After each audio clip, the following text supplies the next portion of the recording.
di kedalaman Laut Jawa, tepat pada koordinat 5 derajat 30 menit 0 detik lintang selatan dan 114 derajat 25 menit 60 detik bujur timur, bersemayam sebuah keheningan yang mencekam di mana sisa-sisa baja KMP Tampomas II kini menjadi terumbu karang bagi jiwa-jiwa yang tak pernah sampai ke daratan.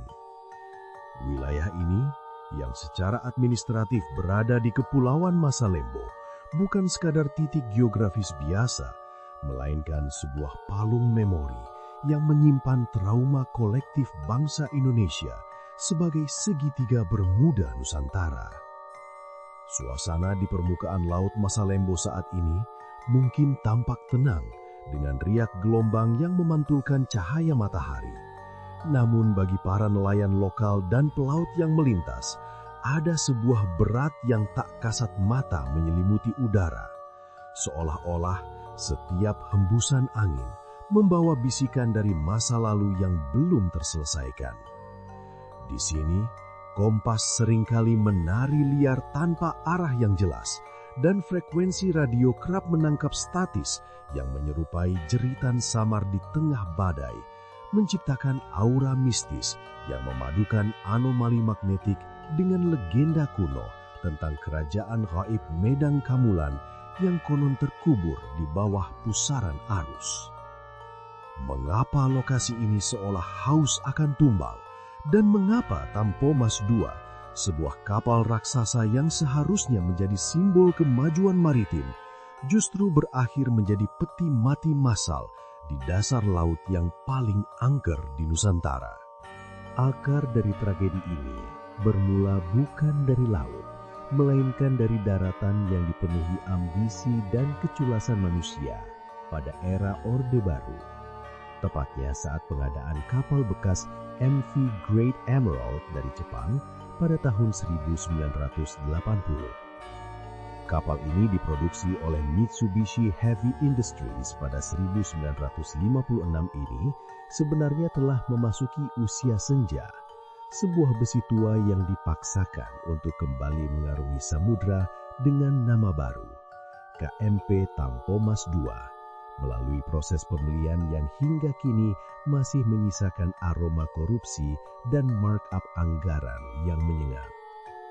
Secara teknis, kapal ini adalah sebuah anomali yang dipaksakan. Instruksi keselamatannya masih tertulis dalam aksara Jepang yang tidak dipahami oleh kru lokal. Mesin-mesinnya seringkali batuk dan mogok dalam pelayaran perdana, serta sistem pemadam apinya yang sudah korosif dan tidak layak guna.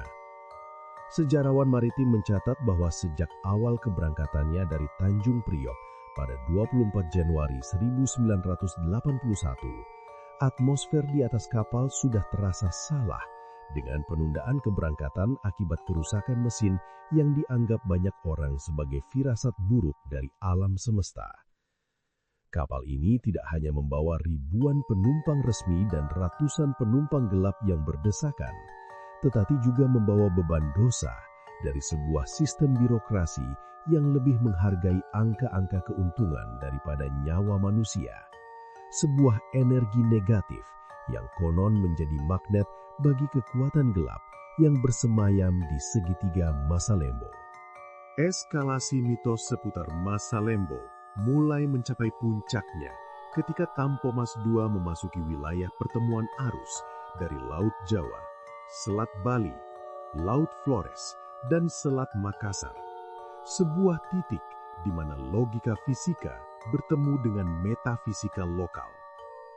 Secara ilmiah, daerah ini merupakan wilayah air pocket dan pusaran arus bawah laut yang sangat kuat.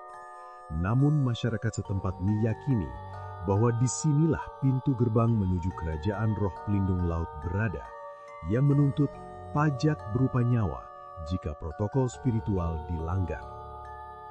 Mitos ini berkembang pesat setelah tragedi Tampomas, di mana para penyintas melaporkan melihat fenomena aneh seperti burung raksasa yang berputar-putar di atas kapal yang terbakar, atau ular laut yang muncul di tengah ombak setinggi 5 meter saat evakuasi berlangsung.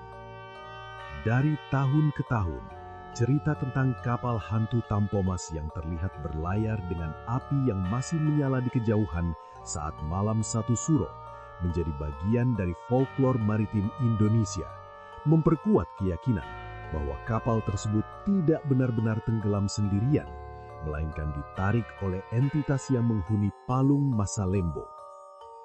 Ketidakmampuan teknologi pencitraan bawah laut pada masa itu untuk menemukan seluruh bangkai kapal secara utuh hanya menambah lapisan misteri, membuat masyarakat percaya bahwa ada dimensi lain yang menelan sebagian besar bukti fisik dari bencana tersebut. Tragedi yang sesungguhnya meletus pada malam 25 Januari 1981, sebuah neraka di tengah laut yang berlangsung selama 40 jam penuh penderitaan, di mana api pertama kali muncul dari dek kendaraan akibat kebocoran bahan bakar yang dipicu oleh guncangan badai. Kita tidak bisa melupakan sosok Kapten Abdul Rifai, seorang nahkoda yang memilih untuk menjadi martir, berdiri di anjungan yang membara sambil membagikan pelampung terakhir kepada penumpang, menolak untuk menyelamatkan diri demi kehormatan seorang pelaut sejati. Saksi mata menggambarkan pemandangan yang mengerikan. Orang-orang melompat ke laut yang dipenuhi hiu, jeritan ibu-ibu yang kehilangan anak di tengah asap hitam pekat, dan sekoci-sekoci yang macet karena mekanisme yang berkarat, menciptakan simfoni kematian yang bergema di seluruh penjuru masa Lembo.